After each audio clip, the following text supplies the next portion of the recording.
reality at UCONN. The unique characteristics of this debate, giving students the opportunity to interact with university faculty they may have never met before, in an environment that could not be achieved in any other situation, made it a particularly vital asset to any university system, and it's why I really wanted to make this a reality at UCONN. So I want to thank everyone who's here for helping that dream to come true.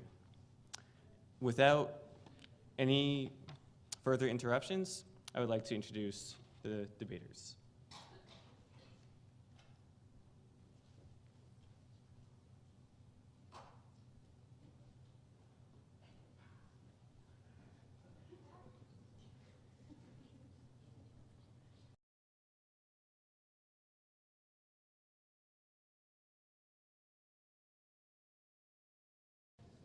Nothing works the second time either, so let's just welcome our debaters and moderators to the floor with a huge round of applause.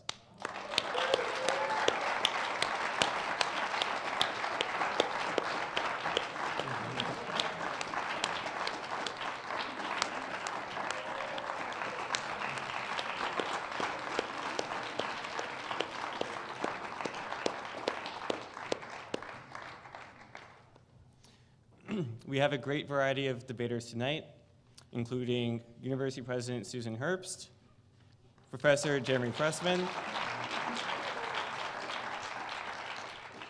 Professor Jeffrey Schulzen,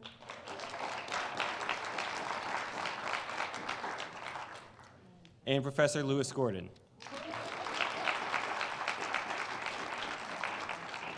And of course, we have our wonderful moderators, Dr. Eleanor Daugherty and Sherry Cantor.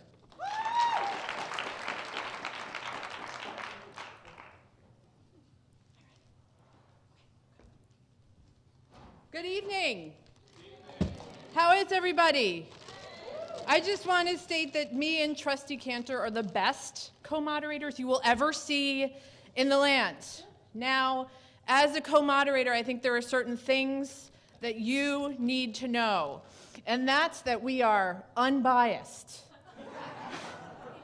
in our feelings about who should win. Do you know that I'm Irish? I just wanted to share that with you. And I see that there are some students here today. Do I hear any student roar? Okay. So could one of the students step forward, like a particularly brave one? Any student, you know me, I'm nice. Yep, someone who knows me. Just come over here real quick, because I have a present for you in case you're hungry. I want you to be healthy. This is a potato signed by Susan Herbst. She's the president. That's all. I just wanted you to have that in case you're hungry. Anybody else hungry? Yep, come on up. Yep, you're looking peaked. You look like you might need some carbs. I don't know if you know Professor Gordon, but he signs this potato. That's for you. All right, you have a nice day. And there's nothing for you to think about during this debate. I just want you to listen to the conversation that you're about to hear. People may take sides. They may feel that Latkes are enormously better than Hamentashen. Don't worry about it. It's just a feeling, you know. Some people may feel otherwise, but that is not something for you to concern yourself with. Anybody looking a little hungry? You look very hungry. Come on up here. This is for you, care of Professor Gordon, all right? Thanks for being here. Okay. You can eat it now. I'd recommend some of Professor Gordon's favorite fixins, which my job here is actually to introduce people, so I'm going off track here. So it is my pleasure to introduce to you Professor Lewis Gordon. Does anyone have a potato signed by him? Can I hear some noise? Yeah. Okay. An avid Jamaican defender of latkes, Louis Ben Shlomo Gordon has traveled far and wide in celebration of the diverse ways in which this sumptuous combination of salt, carbs, love carbs, and joyous fat has delighted palates across the globe, whether in the form of plain old potatoes, onions, matzah fried to perfection in olive oil, or along with codfish and habaneros, which I just tried, and let me tell you, that's awesome. One of his very own creations. He might be willing to kind of dice these up after the show. Just volunteering you, sorry, sir. Or green onions, or sweet potatoes infused with cilantro, coriander, and cumin, or latkes with the additions of dillweed and golden raisins, or the pre-Columbian versions with roots such as the underappreciated turnip. You can laugh. I mean, turnips, probably don't get a good rap. Okay. When not engaged in such holy pursuits, he devotes his remaining time to his wondrous carb-filled family and teaching in the philosophy department and institutes for Africana Studies, Judaic Studies, and Asian and American Studies at UCONN, as well as being a visitor in philosophy at the Université de los Gingerais, France. Anybody speak French here? Did I do a remotely good job? Thank you. Moving on. And this is the highlight of my day. I just got a tres bien. And as the Nelson Mandela Visiting Professor of Politics and International Study at Rhodes University. He has also, between fond moments of making latkes and consuming them, managed to write more than 200 articles. This could be you if you eat latkes. More than a dozen influential books, and compose and perform blues and jazz with a variety of local artists, including UConn's Blues Without Borders. Ladies and gentlemen, Professor Lewis Gordon.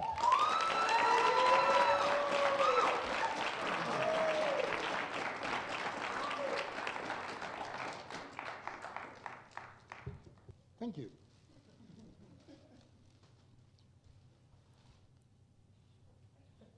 Ben Shlomo.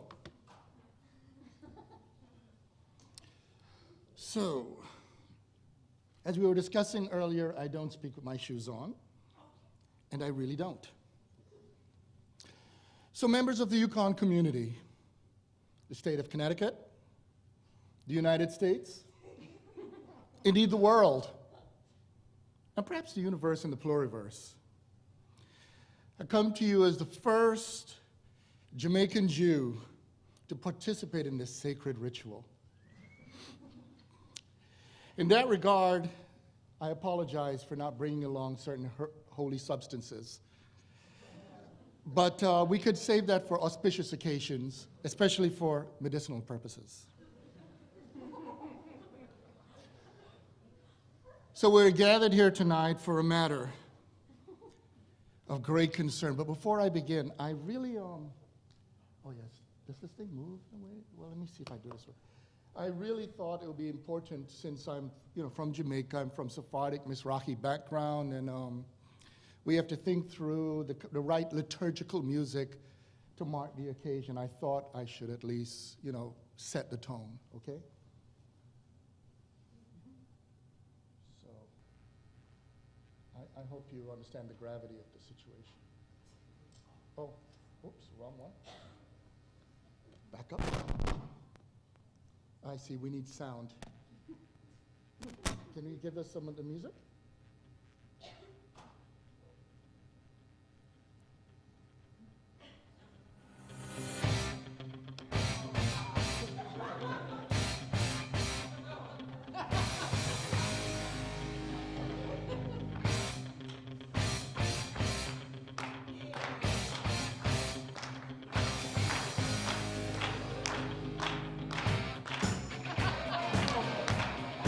Okay, that's enough.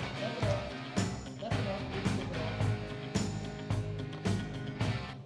I just wanted appropriate music for such meeting of titans, okay?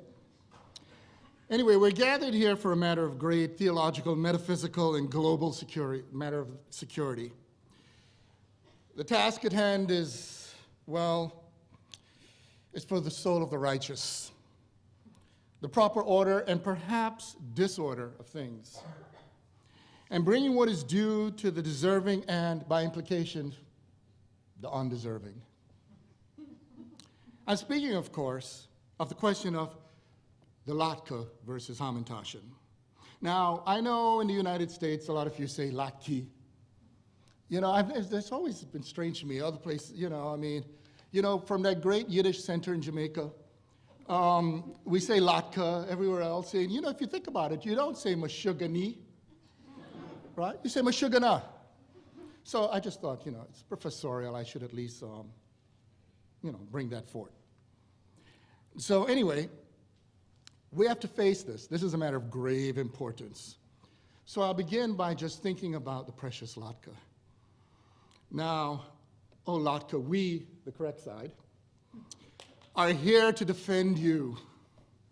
There is and indeed couldn't be enough time to orate the proper, a little tear in my eye, the proper homage to your virtues. We must, however, try. We must try. There is, of course, the miracle you remind us of that came forth from hot oil onto our plate, stimulating reflection on the miracle of continued light in the midst of former desecration, of course, bringing pleasure to our palate. So just for a moment's reflection, you should go to the next image. Just look at that. Just look at that. Makes you just think of the Maccabees, make you think of the Hasmonean Empire, don't you? Oh, beautiful Latke. You helped us keep the faith for so long in ages where you were brought forth with such things as legumes such as lentils and roots such as turnips. Now, of course, this is what it looks like if you have the old style. And one look at that, you could see why Jews had a habit of hanging out in Chinese restaurants on Christmas. However, we press on, right? We press on because we know that Mother Earth offered this wonderful, beautiful tubular root. And in fact, the question root, the word radicalis. Radicalis is from the root. And if you think about the root, you get the word adama, from which you get also in Latin humus. And humus, what is humus referred to? It's from humus you get the word human. So you could see that the relationship of this to your very humanity is intimate. And dare I say, humane. But we press on because how did this come to be and how does this really build the case? Well, to understand this, we've got to understand this guy. You see, now, some of the things you may not know about him is that although he's known as Christopher Columbus, it's reputed that he was a converso, yes, that he was of Jewish ancestry. And that his actual name was Cristobal Colon. And although, yes, he did this unfortunate thing called colonizing the Americas, we should really bear in mind that although he was a colonizer, there may have been another agenda. Because you see, when Ferdinand and Isabel defeated the Moors in Grenada in January 1492, they implemented the Inquisition, which meant a lot of Jews had to get out of Iberia. And by October of that year, Columbus landed in the Bahamas. Now, if we bear in mind, when he landed there, might not there have been another reason he was doing this? Perhaps he was looking for some special holy substance through which to fortify the Jewish spirit and bring light to humanity. Perhaps, just perhaps also you should bear in mind that when he landed on the island of Haiti, that's what the native population called it, it was, of course, renamed that horrible Christian name of Hispaniola. We should bear in mind that he thought he found the lost tribe of Israel. See? That's what he thought. That's always struck me that there are lost tribes of Israel. You figure, you cut through the bush, you show up, and there's a group of people who say, hey, we're lost. But as we know, had Columbus known what I know, and what I hope a lot of you know, if he only knew what the future held. All right? So, for those of you who just don't really quite understand, there's a lot more to learn in terms of the question of Jews. Now, what was the purpose of this great enterprise? Well, you see, once you get to this point, we begin to realize that he sailed across the ocean, Mr. Cologne. And as he sailed across, he commenced a felicitous path. Yes, a felicitous path that eventually found its way to Peru and brought forth the abundance of what we know as that great, wonderful tubular root. Oh, that wonderful substance that represents all that we are thinking about today. We're talking, of course, about nothing short of being freed from the agents of purity and thinking about the potato. Now, when you think about the potato, you should bear in mind that there are at least 1,000 kinds of potato. And this wonderful addition has freed us from latkes, from legumes and turnips. And they began to bring all this mixture together, which holds a special code. Because as you saw from that last tribe all the way through to that special holy brother man, you begin to understand that there's a unique mixture, the creolization of the potato. And in fact, in that wonderful situation, I went and consulted, in fact, the high matron, the high priestess of creolization. And as you could see, that this goddess, you could see Frida Kahlo, who was Jewish, by the way, and clearly a person who ate latkes. You see that Frida Kahlo, with creolization, is bringing the right thesis forth, because we have to understand that the mixture, that which strengthens the Jewish people, and in fact expands to the pluriverse, to all people, is the heart of what we can find in this wonderful gluten-free substance known as the potato. Now think about the potato. In fact, you can make a nice, wonderful latke. Throw in the onions. Use olive oil, by the way. Don't use canola. It's not good for you. And you mix in some cilantro, cumin. I like to add some codfish. You could tell I think about, latke quite a bit. And if you bring all this together and you think about its diversity, you can create, now, very important to learn this new verb, you can latkify the world. Okay? And if you latkify the world and you think about creolization, you're ridding the world of awful homogeneity. And you're bringing forth the rich diversity of what's in our core, if you think latke. And think about it. Look at that. Yeah, baby, now that's a latke. Right? Yes, if you think that way, there is much to celebrate. All right? You should celebrate the latke. Look at that. Yeah, look at that. Look at what that beautiful thing does. And you know what? The potato agrees. And you could tell what the potato said. The potato agreed, and it was good. Now, even though I'm telling this story, you have to bear in mind that we have to deal with treachery. Treachery. Because you see, we know what the Hamentashen is about. We don't. And if you think about treachery, treachery began, you have to go back to the 4th century. If you go back to the 4th century, you'll meet this guy, the emperor, Constantine. And Constantine was that emperor that made it illegal for Jews to convert anybody to Judaism. It was punishable by death. That's a pretty good way to stop converts, isn't it? And in addition to that, we know he was in cahoots with the dreaded Hamentashen. Because as he did that, he began to, I dare not even mention the name. As you know, you're supposed to say, right? And the idea was to deter converts to Judaism, right? Punishable by death, as I said. Now, think about it. The Hamentashen has filled with these fibrous substances like poppy seeds and, dare I say, prunes. I'll repeat, prunes. Now, think about what prunes does. What do prunes offer? Well, it's pretty obvious. The enemy, look at that, gives you nothing else but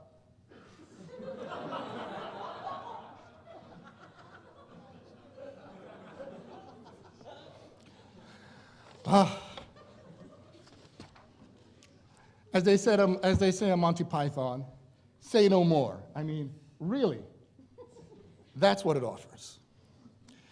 Now, as we begin to do this, we have to bear in mind that there's this triangularity to Hamentashen. And this lets you know, this should make you know, if you go from Constantine, if you study your religious history all the way to the Council of Nicaea and all of these things, you understand that it's trinities. And anybody could tell you that Trinities ain't kosher. So if you're going to respond to treachery, you need to call in backup, okay? And so what's the kind of backup? Well, in this very important academic exercise, we need to get it right. And so it behooves us to go, of course, to look at the mathematics and metaphysics of the matter. As you can see, we've worked out the equation. And when you think about it, we're aware then of the obligation that the Jewish people have to bring the ethical face of God to the universe. We understand that we're responsible for responsibility. And there's no doubt that with this brings along the right metaphysical alignment to deal with the proper ethical and aesthetic notion of taste. Okay? So as you behold, when you have the proper way, you can think through the question of the Latke now. So if we get into the metaphysics of the Latke, we begin to realize, as we come here, that the triangularity of the Hamentashen, think about it, all it offers you is a mere 180 degrees of flavor. However, if you think about the Latke doesn't only offer you 360 degrees, but its many permutations can work its way through chaos theory, dynamics, and it also deals with the uncertainty principle in quantum mechanics. When you think through, you begin to realize that in that unpredictability factor in making a very good Latke, you have the key to contingency, and dare I say it in the context of the United States? Freedom, baby, freedom. So as we have worked out the quantum elements of lactification, we should bear in mind that that holy man of Judaism, Martin Buber, he knew. Isn't that a face of someone who just ate a latke? I can even see the bits of oil flakes in the beard. You know, this is the author of I and Thou. He understood intimately what the latke offered. He knew that, well, that special intimacy that links to your humanity, that is one of the things about the latke. But of course, the latke is very different from the Hamentashen, which is like a mere dessert. You can have latke for breakfast. You can have latke for lunch. You can have latke with your meal. You could, in fact, think about it, a good steak and potato, steak and latke. You can work it out well, and with all that latke going from shores far and wide, you can deal with the excellence of it, and dare I say that the latke has now brought the right constellation of fat and oil, which is very good for the brain, that uses more sucrose than any part of the body, and contribute to the future of leadership. Right? Speaks for itself. I mean, think about it. Our current president is the meeting of not only the Irish world and the Kenyan world of the Luo, but it also tells you some of the things you could aspire to with latke. If we continue even further, we should think about the luminaries of science. For instance, Benjamin Banneker. Did you know his grandmother was Irish, Molly Walsh? And that his father came through from Kenya, and both were really blessed to raise potato on their farms, and you know they understood the latke. But other luminaries in science, of course, is Albert Einstein. And you notice his secret latke recipe. It's being done there on the board, okay? And of course, Neil Armstrong. Neil Armstrong, not only through his Scottish and Irish ancestry, but he understood the very importance of having the latke forth. And think about it, if you eat latke, well, you know, with all of those things he did, look at where it took him. Yeah. So when you eat the latke, you think high. You think about where you go. And latke began to bring humanity to the moon. And you know what happens once latke is getting to the moon? It means we know where it's going. So to close, I need to simply say one thing about the latke. You see, when you think about the latke, you have to bear in mind the complex story we're talking about. Because as we know, if you read Torah, or for those who refer to it as the Hebrew Bible, they go to Genesis, you know those fateful words, let there be light. But as you think about let there be light, and you look at the story I've just told you, if you think about it deep in your heart, you will understand that from those faithful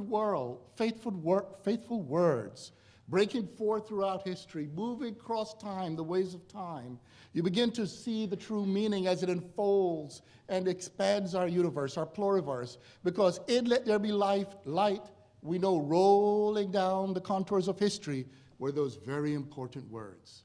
Let there be Latka. I thank you.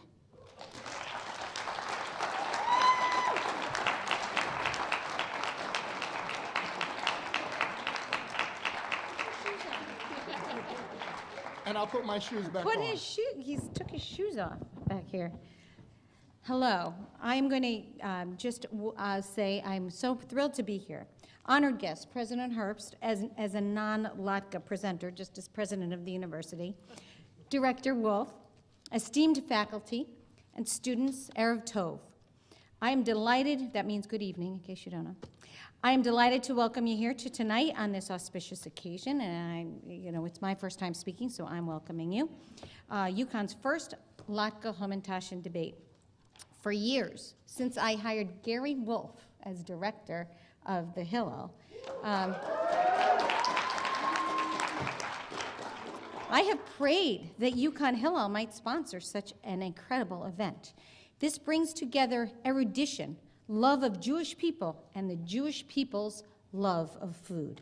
And not any Jewish food, but two iconic dishes which connect our people to fabled history. Wide-ranging geographical dispersion and creative culinary expression. I speak, of course, of the lofty Latka and the hallowed Hamentashen. Once dismissed as a simple peasant fare by misguided foodies, both of these dishes are truly fit for royalty. Their storied past, their scientific properties, their potential as cure-all for diseases, their contribution to the worlds of art and literature and history and philosophy, a very little bit of what you've heard from the professor. All of this and more is what you will hear from and leave an open mind, all of our esteemed, illustrious panelists. They're all distinguished scholars, and I'm asking you not to fall into the trap of bribery. I am an elected official, and we do not take gifts. We don't. And you learn in middle school, you cannot bake for the election. That is illegal. You don't provide food for votes. That is not the way we handle things. And I will tell you, this is critical. It's very, very important. Each debater, in their participation in this, they feel it's very, very serious. This is indeed the very acme, indeed the hypothesis, or for each of their academic career. Some people aspire to earn honors at Oslo or Stockholm, not these folks. It's all about this, and I want you to pay really very, very important attention to all of the detail. So I wear three hats. I come here as a UCONN trustee, and that's my representation I'm visiting. I'm also the former president of the University of Connecticut Hillel Board of Trustees, and least and not last is I'm a proud alumni of UCONN, a parent of UCONN, and potential incoming parent of UCONN, and I think that carries some weight with you. And my son is here. He's here. And I will say, I think that there's very, very important pieces of both of the one-dimensional Latka and the multi-dimensional Hamentashen that you should note. And it's almost musical, the multi-dimensional. And I will mention the Conman, which my son is a president of, happens to be here. And if you like music, maybe you would, honor that Hamentashen. Okay, so now I will go on to introducing our next panelist. Jeffrey Shulson, foregoing the deep-fried heat and condiment dependence of the University of Miami, where he taught for 17 years, Professor Jeffrey Shulson opted for world-hardened outsides and soft, sweet insides when he came to Storrs and the University of Connecticut a little over 2.5 years ago to take on the position of Director of Center for Judaic Studies and Contemporary Jewish Life. Born in northern New Jersey, sorry about that, no, I'm teasing. To parents who inculcated him to the merits of prune batter, There's very, very good medical reasons for prunes, I must say.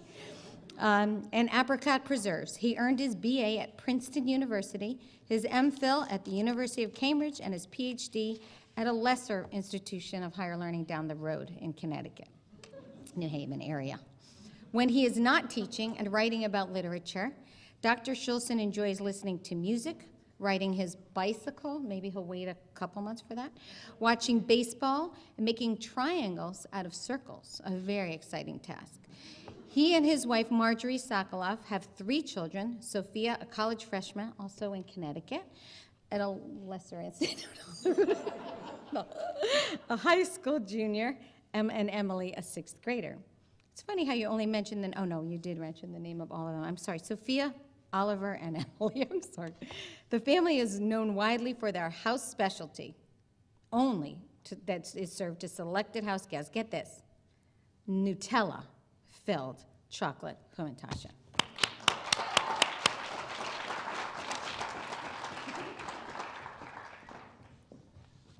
Thank you very much. I first want to thank Ryan, who has done an extraordinary job here in setting this event up. We've all, I think, remarked on just how unbelievably organized and on top of things he is, and sort of representative of really the kind of quality you can expect from UConn students. So really glad to be here. I'm very honored to be a part of this esteemed group of presenters. Louis, that was a formidable presentation. I'm impressed that you were able to do so much with so little. So I will. I hope that it's actually a much easier task for me since I have so much the better object to defend. But let's see what we can do. Before I get into the extraordinarily superior merits of the Hamentashen, by the way, just as a matter of clarification, Hamentashen is the plural, Hamantash is the singular. Before I get into the extraordinarily superior merits of the Hamantash, I want to take a few moments to address the holidays with which the Latke and Hamantash are associated. They are, after all, intimately connected with the foods traditionally consumed on those days. What's a Jewish holiday if not an occasion to eat in abundance?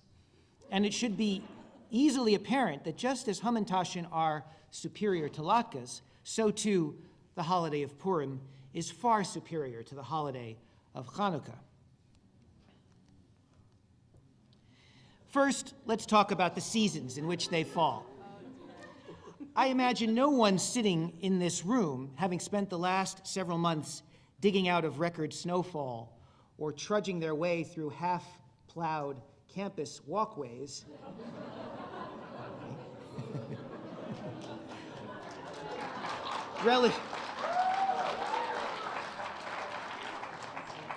relishes a holiday that marks the beginning of months and months and months and months of cold and snow.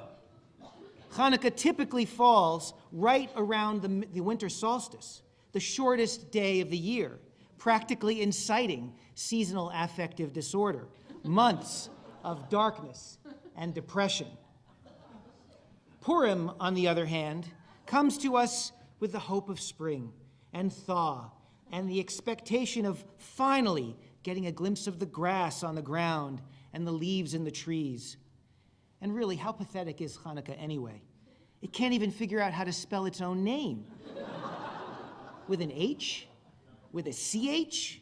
With one N? With two N's? With one K? With two Ks? With an H at the end? With an H not in at the end?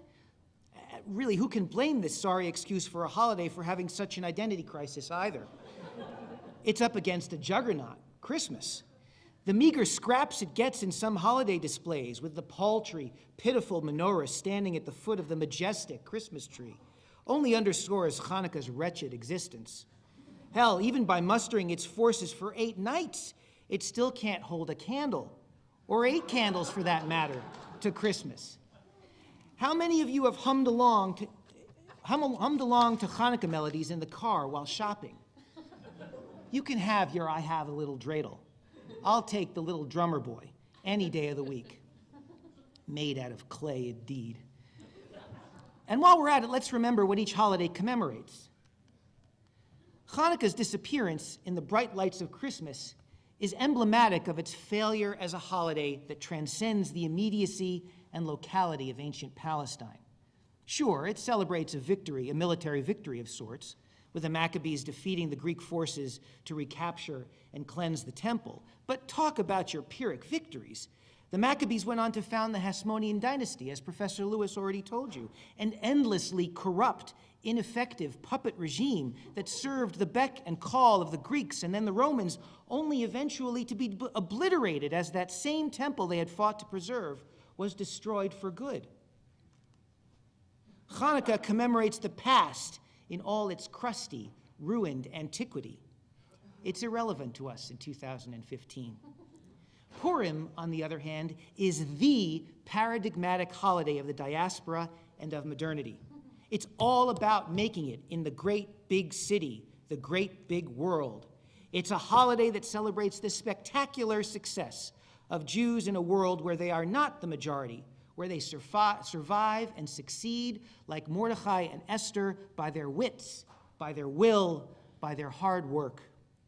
If you want to know which holidays the rabbis preferred, you just have to know one thing. When they imagined what the world would be like when the Messiah arrived, when peace and tranquility came to all humankind, they expected that only one of the Jewish holidays would continue to be celebrated. Which one? You guessed it, Purim. And no wonder. It's the ultimate party day. Perhaps the most famous pronouncement ever made about Purim is the following. Mechayev inish livisume bepuraya ad delo yada bein arur Haman levaruch Mordechai. I know you all know what this means, but just for the sake of our panelists here, I'll provide you with the translation. A person is obligated, not suggested, not encouraged, obligated to celebrate, to party on Purim until she or he cannot tell the difference between the wicked Haman and the blessed Mordechai. Who better than you college students to understand the need to let loose and break free, to celebrate so raucously that even things like up and down, right and left, good and bad get confused. Let's party indeed. But now let's get down to the matter at hand, the glory that is the Hamentashen and the scandal that is the Latkes. We can begin with the question of diversity, a quality we all value and cherish, a quality that President Herbst herself, to her great credit, seeks to promote at every opportunity here at UCONN. Which is why her support of the Latkes seems so perverse and antithetical. For what could be more monolithic, more homogeneous, more undifferentiated than the Latkes? Potatoes, oil, period. And this Narishkeit with the adding all of this stuff that Professor Lewis Gordon has told you about, that's not a real latke, that's something else. Google image latkes, and this is what you get. A sea of sameness, a bloat of beige, a mass of mundanity. Google image Hamentashen, on the other hand, and this is what you get. A vision of eclecticism, a celebration of pluralism, a veritable explosion of diversity. Just think of all the possibilities, all the variables. Do you go with crunchy, cookie-like dough? Do you go with a more yeasty, pillowy dough? Do you make it from regular flour, from whole wheat flour, or a gluten-free variety? And what about the filling? Sweet, savory, textured, smooth?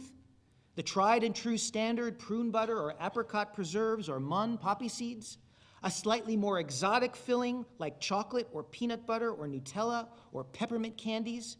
Perhaps a Rocky Road style, a s'mores version. The possibilities are endless, beggaring the imagination. Not very much you can do with a latke. And it even gets better. How better to celebrate the diversity and difference that is the Hamentashen than with your own rainbow variety? So really, would you rather go with a dull, greasy, uninteresting latke? Or one that really only tastes good, if it ever does, immediately after it comes out of the artery-hardening oil in which it must be cooked? Or else it becomes soggy, flaccid, utterly unappealing?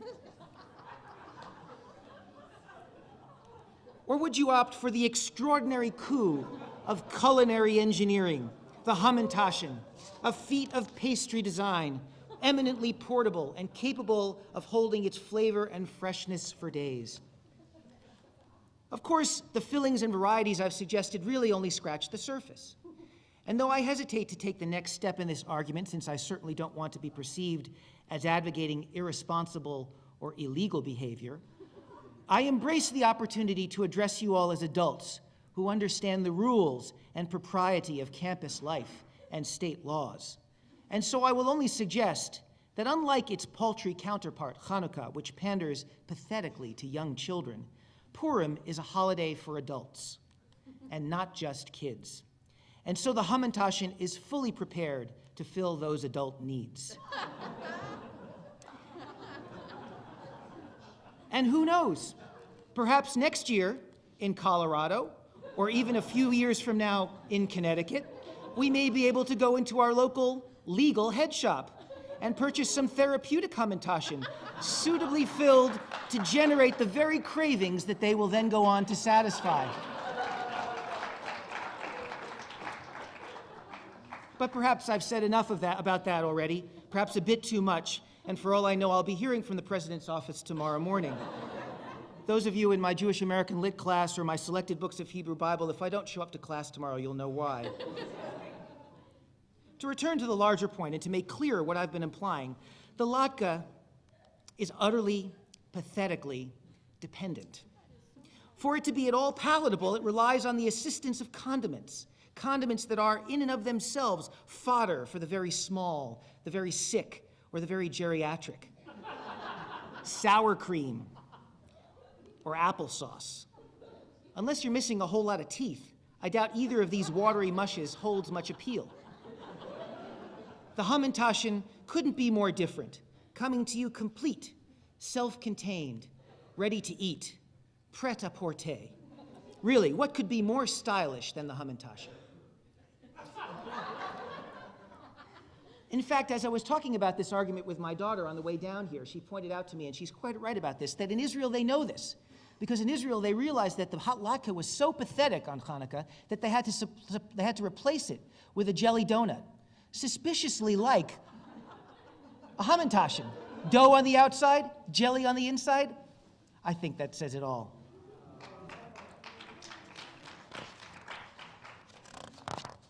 For my final argument, let me turn to the matter of shape. For it is the very different shapes of these two foods that we can especially, in this shape, we can especially see how completely superior the Hamentashen is to the latke. And what exactly is the shape of the latke anyway? At best, perhaps, it might be described as a circular or oblong. But really, when it is being true to itself, it's nothing more than a blob. An inchoate, amorphous, really rather nauseating blob at that. Yeah. The triangle of the Hamentashen, on the other hand, itself a geometric miracle, and I defer to my dean here, the mathematician Jeremy Teitelbaum, who can celebrate this even better than I can. Having been fashioned out of the mundane, latke-like circle, is a shape of extraordinary importance. It is an essential component of structural engineering, the most stable geometric shape in the universe, and necessary to the solidity of innumerable types of buildings. It's also a thing of beauty, an element of design that through tessellations and other forms of repeated patterns with variations creates stunning shapes and objects we see around us all the time. The triangle also wields extraordinary symbolic power. It represents the shift out of singularity and the egocentrism of the one, the tautology and selfishness of the two, to the collective, integrative, communal life of the three. It deconstructs the rigid and restrictive binarisms that force us all into conformity, introducing a third term, inviting variation. It's no accident that Freud depicted the psychological development through which all mature adults must pass as the Oedipal triangle, when the child learns to look beyond him or herself and outside the relationship she or he has with the mother to a world that must account for the father and by extension the world at large. I could go even further, though I will resist illustrating this final point with slides to point out that the Hamentashen's shape speaks to our very origins as it recollects the site and source of our lives, the locus of birth. And what could be more fitting, really, on a holiday that commemorates the bravery of a female heroine, one of only 2 women in the entire Hebrew Bible to have a book named after her, to celebrate with a delicious, delectable, triangular pastry shaped to remind us of the female sex in all her glory and power. I don't envy you, Latka colleagues. Yours is a tough row to hoe. But take heart, we can always make more Hamentashen.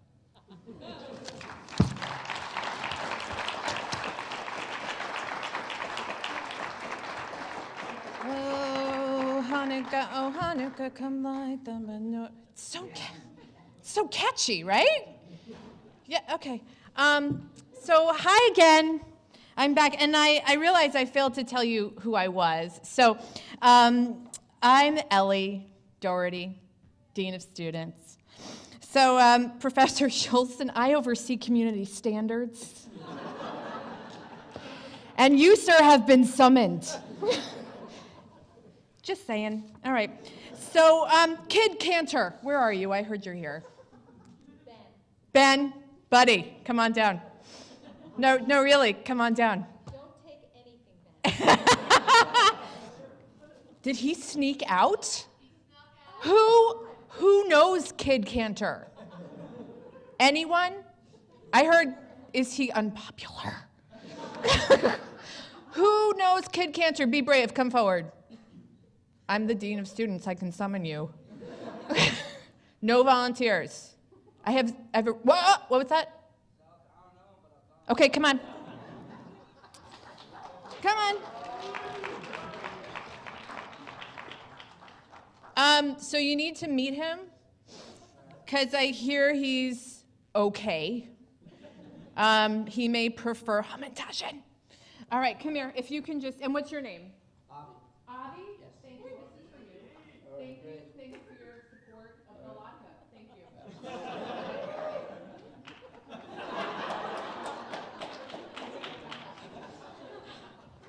God, you know, UCONN administration, we need every photo op we can get.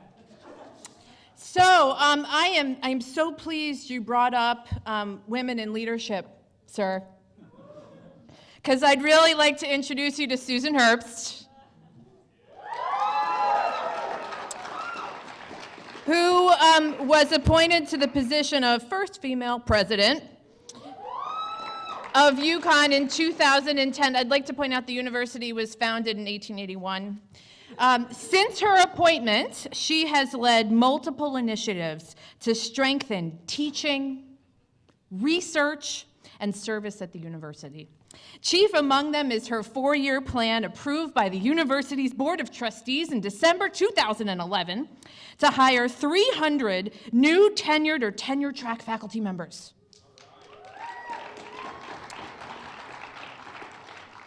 President Herbst has also led the implementation of 2 recent major state investments in UCONN, Next Generation Connecticut and Bioscience Connecticut, both of which were passed by the Connecticut State Legislature and signed into law by Governor Daniel P. Malloy in 2013 and 2011, respectively. Whatever. Blah, blah, blah, blah, blah. But what don't we know about President Herbst? I have been given super special, top secret permission to share with you some initiatives that she has been working on tirelessly for the past few months, but has been unable to discuss until this time. Number 1, President Herbst is in high-level communications with the Mexican government to move the University of Connecticut to Cancun.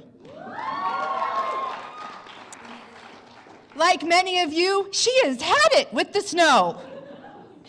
and is now sending a delegation of students to Cancun this spring break to finalize the UCONN Coon Accord. Volunteers will be accepted at the end of the show. That means you. Second, first of all, I gotta tell you, we're having some issues, so if you could not talk about this to the Daily Campus. Daily Campus, are you here? Shh. Okay. Thanks a lot. Jonathan is a little upset.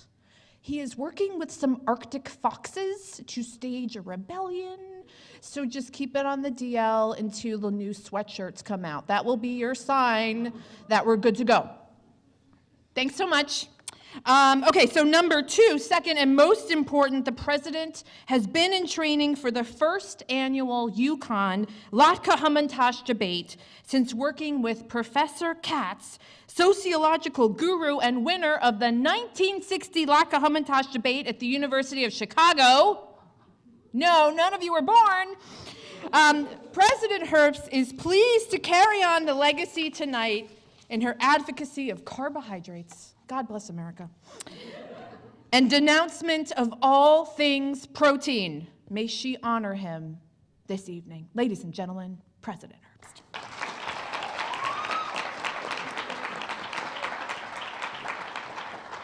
Thanks so much, Ellie. Thanks, everybody, for being here. I've long admired the Hamentashen debate at the University of Chicago.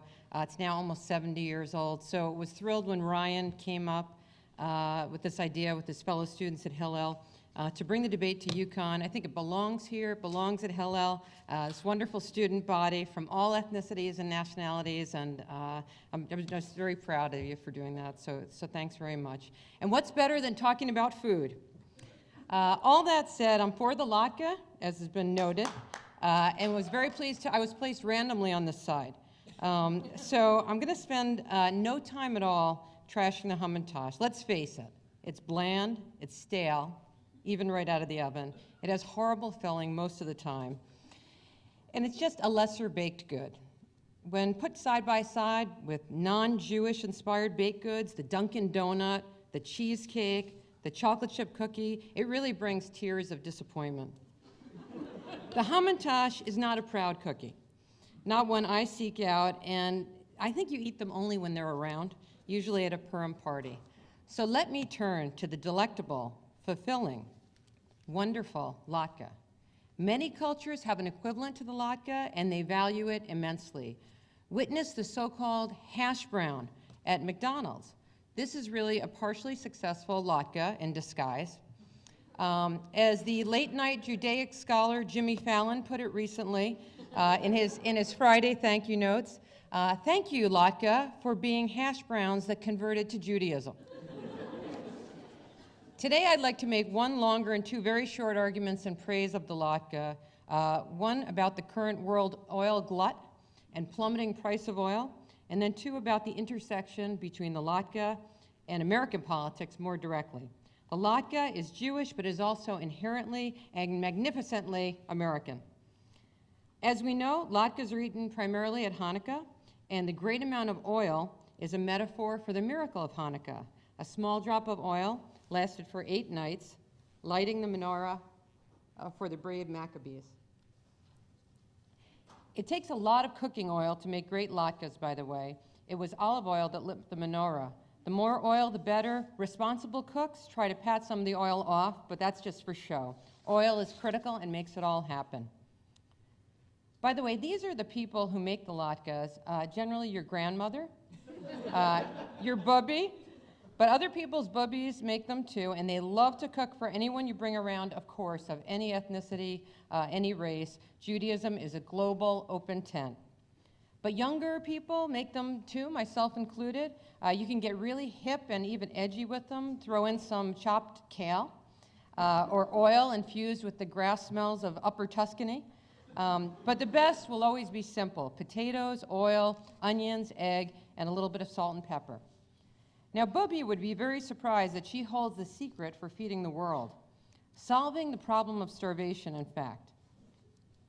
But let me back up and talk a moment about petroleum, which the Maccabees wish they had had, not the symbolic cooking oil. Now, some of you know from economics that the brilliant Thomas Malthus, 1766 to 1834, was among the first to argue about the problems of sustainability. He believed that population is growing at a dangerous rate and would outstrip our ability to feed ourselves, thus creating the Malthusian catastrophe.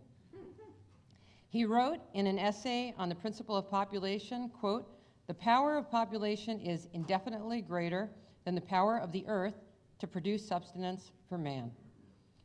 What he did not know was that oil to power machinery would actually start to feed our overpopulated planet.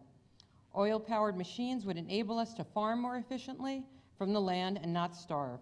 A miracle of modern agriculture, the use of petroleum to feed us, much like the miracle of Hanukkah. But I argue today that while corn has its pros and cons, the current crashing oil prices worldwide has suddenly cleared the way for the latke. More potatoes can be efficiently farmed, so it's latkes that can in fact feed the world, not necessarily corn or grain. So far-fetched as it may sound, it is boobies as a collective that could use the increasing number of inexpensive potatoes and cook latkes not only for us, but for the entire planet, so take that, Malthus. I don't see how Hamentashen could feed the world, and honestly, why we'd want them. Jewish cooking is pretty uneven as it is, so let's leave a good impression with the fabulous latke distributed far and wide. All right, well, this is all good, but I'm really a political scientist, not a political economist, so I should let others figure out precisely how these ladies are going to get the latkes to rural areas and countries in the middle of civil wars. Let me get back to my academic comfort zone of political science. As you know, the 2016 presidential election approaches, and there are many candidates already in the running. Hillary Clinton, Scott Walker, Chris Christie, too many latkes, Ted Cruz, just enough, Mike Huckabee, up and down, Marco Rubio, and no, he's not actually running, but I think he'd win. These leaders are all very different from each other, but none of them are Jewish. Now, it's possible that the modest yet delectable potato latke could propel a Jewish man or woman, or we'd even take a part Jewish man or woman into the presidency. And I think so, and here's the campaign that they would run on and win. You know, first, they'd argue that America could become energy independent by just wringing out the paper towels upon which we rest the latke after they come out of the frying pan. There's enough oil for that in the United States, no fracking or solar panels necessary. Second, note that latkes are really best made in groups. Even Bubby likes to have nice young people around to shred all those potatoes and help with endless small batches of latkes in multiple frying pans.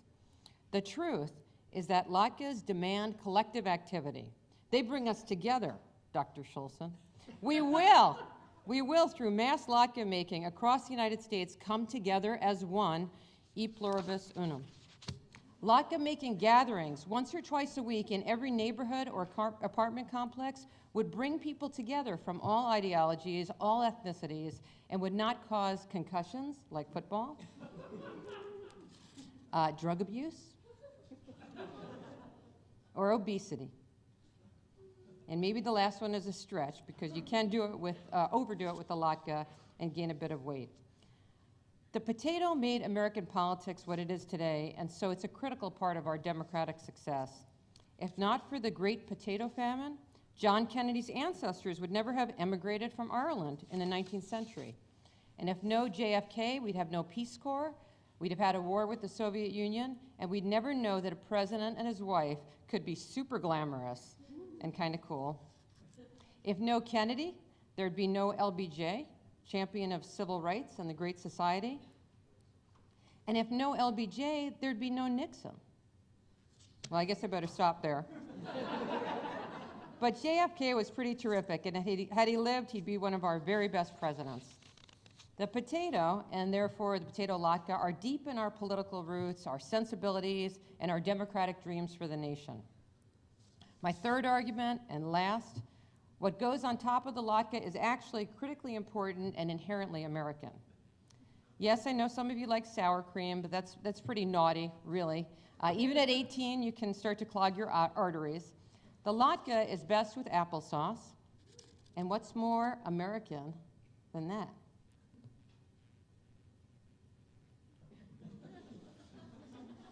And of course, apples are so damn good for you. As our foremost American scientist, Dr. Oz, notes, apples are fabulous. Why? Because they're chock full of polyphenols. Polyphenols are like your body's little army attacking the bad invaders that affect our health.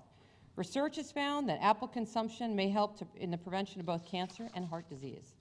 They're an amazing food, so eat as many as you can. So in closing, the latke can feed the world, propel a Jew into the White House, bring Americans together, thereby reducing hatred, apathy, and cynicism, and 4, encourage us to eat more apples, one of the very best foods known to man and womankind. I thank you all for listening and being champions of the latke.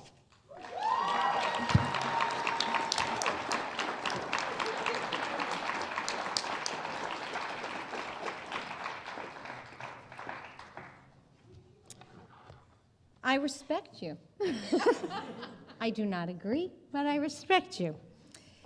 The womb-like Hamentashen and the gas-guzzling latke, your decision. Okay. Jerry, I'm introducing our last and esteemed panelist.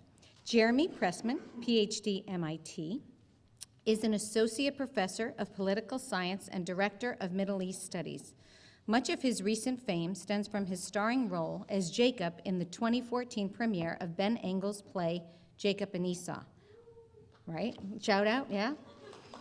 Or you may have heard of his head coaching role. I did. It was all over the West Hartford press as he led the Connecticut Foot and Ankle Institute Orioles to the minor league championships last spring in West Hartford, Little League, that's pretty amazing.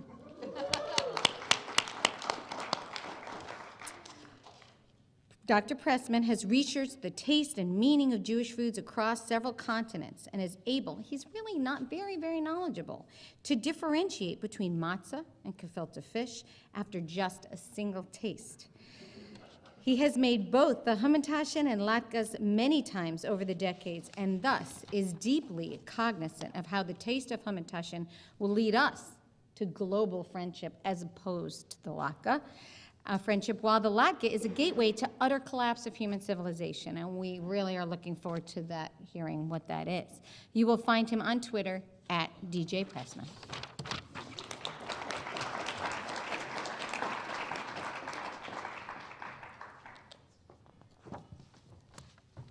Blink.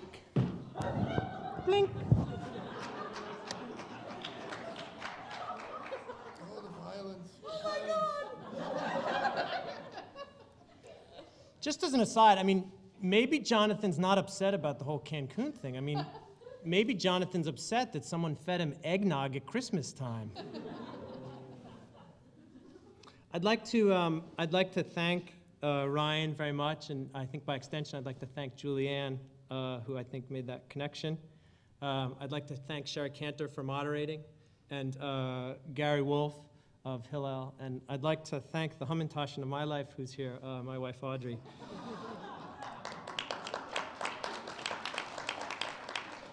I'm always glad to be part of a new tradition.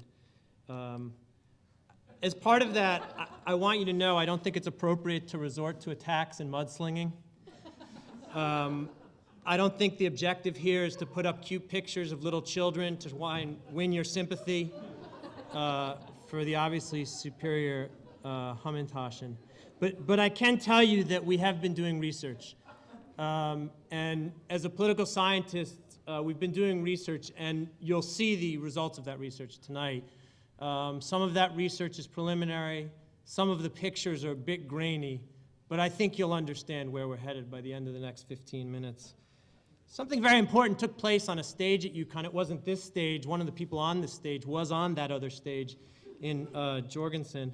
And it was a thrilling moment. I was there in the audience. Just in terms of where I sit in the hierarchy, I was deep in the audience, but that's a separate issue. Now, this was an incredible night. I was excited. I was telling all my friends about it. Whether you're Republican, Democrat, Independent, whatever it is, I think we were excited to host the national leader. And I salute President Herbst and the way she guided the conversation, very informative and very enlightening. And President Herbst at the time, as she said, we were thrilled about this, right? I know the entire university community is excited about this event.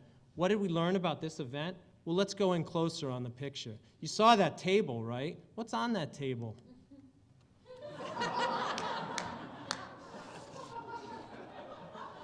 Okay, but I'm a political scientist, so I want to turn to political history, just as my colleague, President Herbst, did. And I think my colleague, Professor Schulzen, well covered the more ancient political history. And whether you're for a holiday that's just about violent zealots who end up losing, Hanukkah, or whether you're for a holiday that's about a great female role model negotiating her way to success for the Jewish people and then having a violent slaughter at the end. But I'm going to focus on more contemporary history. And what I want you to see weaved through this history is how UConn values what we in this room stand for, what we on this stage stand for, constantly appear in the political history of the Hamentashen. If we look, for instance, in the center is Eleanor Roosevelt. She's with Charles Malik and Renee Cass. And what are they doing? They're crafting the Universal Declaration of Human Rights, something very important to us and to our Human Rights Institute here. What are they eating? It's perfect that President Herbst mentioned President Kennedy. Let's talk about JFK, shall we? Some of you may know that President Kennedy gave a famous speech in Berlin in 1963 at the height of the Cold War, a year after the Cuban Missile Crisis. Now, some people have talked about a famous line that he uttered in that speech, Ich bin ein Berliner, right? Because some people said that the way he pronounced Berliner, he actually pronounced it like a kind of pastry. Right? Well, I'm here to tell you he was talking about a pastry that night. Okay? What pastry, though, was the Hamentashen? Ich bin ein Hamentashen. At every great moment in American political history, whether we're talking about the Middle East and President Carter cementing peace with Prime Minister Begin and President Sadat of Egypt, or whether we're fast-forwarding to today and talking about the preferences of our current president, is he choosing Hamentashen? Or is he choosing a sick, oily-looking latke? I think the answer is sort of obvious if you look. It's also not surprising that given these moments of glory where the Hamentashen was present, that the latke was present at moments that we're not so proud of. If you remember from your Cold War class, and I certainly pay tribute to my late colleague, Professor Gary Clifford, who taught many generations of UConn students about the Cold War, there were those moments when we fled Vietnam, and what was front and center? The latke. 1975 and the collapse of Saigon. There were moments when in Iran they stormed the embassy, taking U.S. diplomats hostage, a fundamental violation of international norms. And what was present? The latke. In 1987, President Reagan, maybe in some ways echoing President Kennedy, traveled to Berlin as well, near the end of the Cold War. And he uttered a famous line. Mr. Gorbachev, he said, tear down this wall of latkes, right?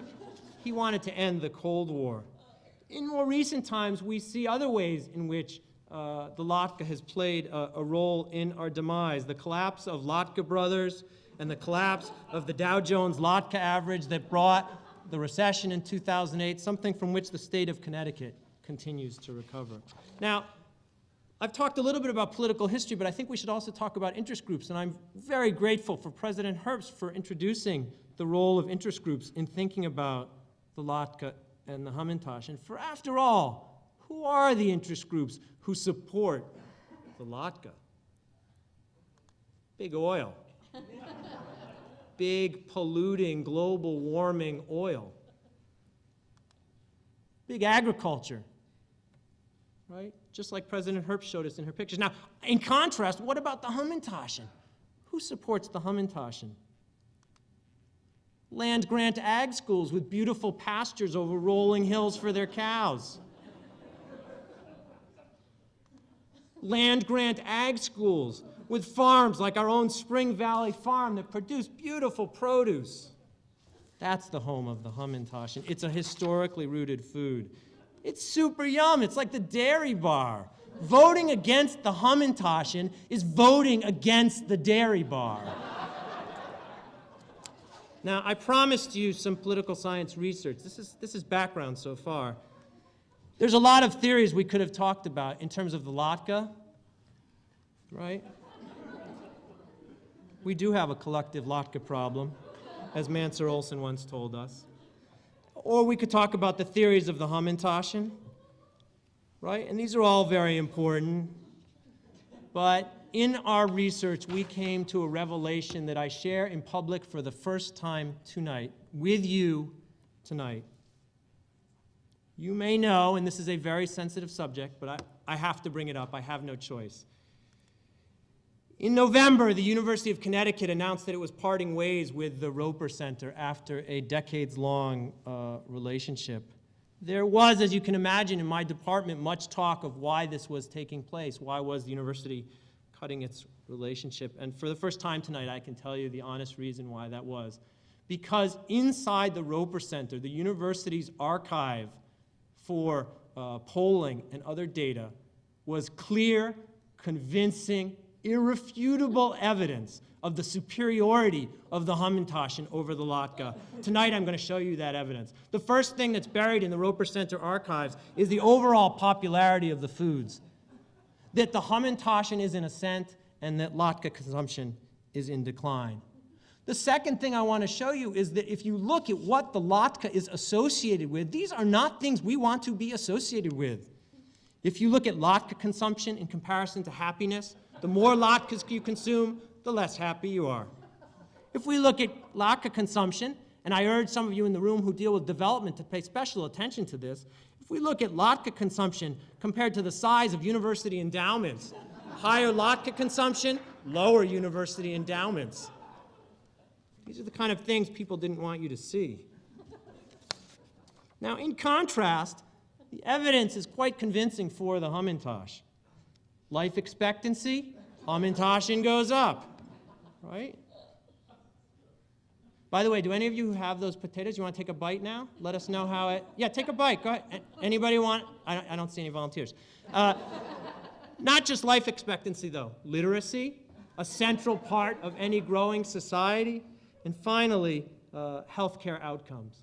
So when we look across the things that we as a UConn community value, we know from the data that the Hamentashen is where we should be eating. Now, I want to offer some closing thoughts. If you think about the 4 people who spoke to you, I've been here at UConn as long as the 3 of them combined, okay? More, in fact. If you think about the Hamentashen, what do you think about? You think about intergenerational smiles and the possibility of communities coming together around Hamentashen making. Do you think about prunes? I have news for Professor Gordon. 1957 wants its Hamentashen back, okay? We're talking Nutella.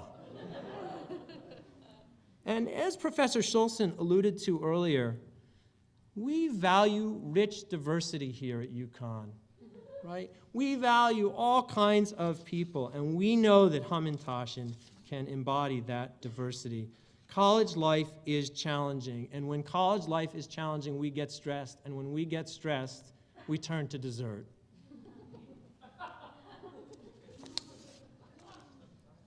Now, we all remember from our childhood certain comfort foods. Depending where you grew up, depending what you like, depending what you eat, that food may vary. I have one food in particular that I always liked, a particular pastry from my childhood that if you offer me one today, I'll still eat it. Well, I'll still eat a lot of pastries, but I want you to remember that feeling of comfort when you think about what you're going to vote for. Thank you.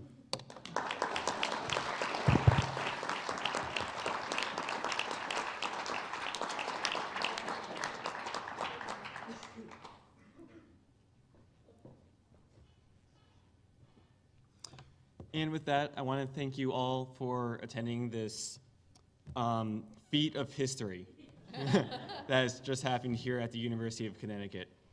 All of the participants have agreed to stay after for a few minutes if you want to talk with them in a very informal, non-academic setting, of course, to discuss which of these two great Jewish foods are better.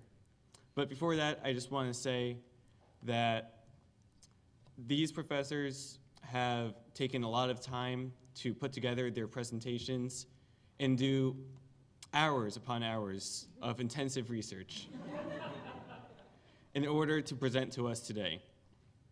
And their openness to us as a community is, as far as I know, unparalleled in other universities. I haven't been to other universities, but I assume it's unparalleled.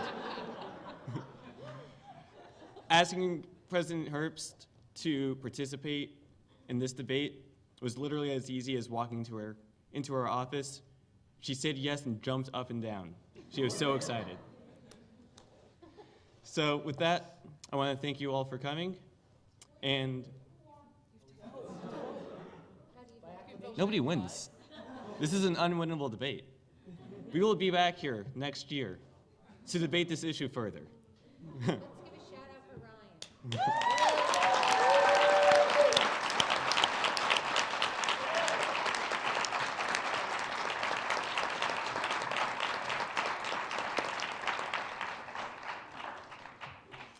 Thank you all very much. With that, the debate is closed for now. Happy Purim. Happy Purim.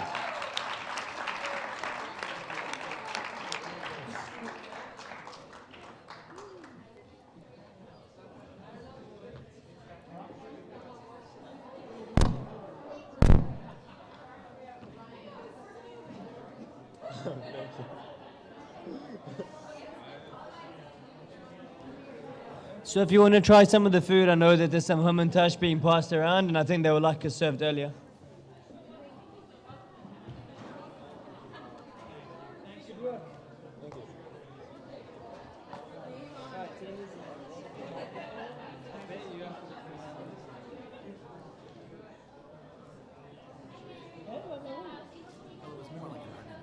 About which was the best holiday food there was. And we almost agreed that it wasn't gefilte fish, and we agreed that it wasn't kanelach, it wasn't kreplach, it wasn't Thank you. See, I think that the very best food of the Jewish holidays is, of course, the hummus. Rabbi,